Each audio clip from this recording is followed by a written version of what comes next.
শান্তিপ্রিয় জনগণ এগিয়ে আসুন, দেশে দেশে শান্তিপ্রিয় জনগণ এগিয়ে আসুন, সমস্ত শান্তিপ্রিয় জনগণ ভেনেজুয়েলা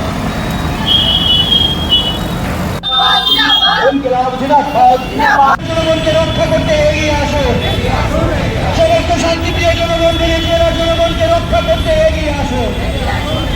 বিশ্ববাসী জেনেছে গত 2রা জানুয়ারি ভোর রাত্রে আমেরিকা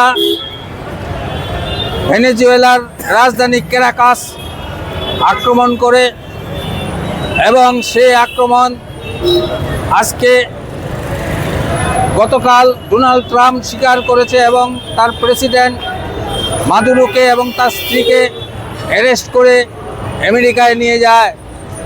তার প্রতিবাদে আমাদের দল এসইউসিআই কমিউনিস্ট কেন্দ্রীয় কমিটি তীব্র প্রতিবাদ জানিয়েছে এবং আজ 4ঠা জানুয়ারি সারা দেশব্যাপী প্রতিবাদ দিবস পালনের কর্মসূচি গ্রহণ করেছে।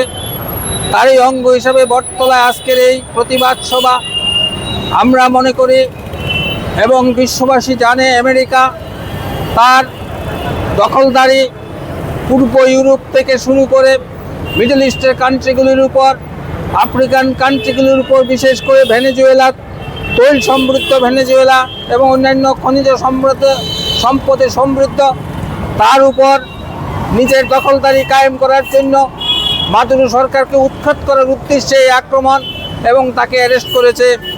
আমরা এই যে কাজ, যে সাম্রাজ্যবাদী আক্রমণ, এই আক্রমণের তীব্র বিরোধিতা করছি এবং ভেনেজুয়েলার সে সার্বভৌমত্ব হরণকারী আমেরিকার বিরুদ্ধে আমরা তীব্র নিন্দা জানাচ্ছি এবং আমরা এই ভেনেজুয়েলা জনগণের পাশে দাঁড়ানোর জন্য সমস্ত শান্তিপ্রিয় এবং সাম্রাজ্যবাদ বিরোধী জনগণকে আহ্বান জানাচ্ছি। কি চাইছেন আপনারা কি চাইছেন? আমরা চাইছি ভেনেজুয়েলা থেকে আমেরিকা সরে যাক, হাত উঠাতে ভেনেজুয়েলার স্বাধীনতা রক্ষা হোক, এইটাই চাইছি।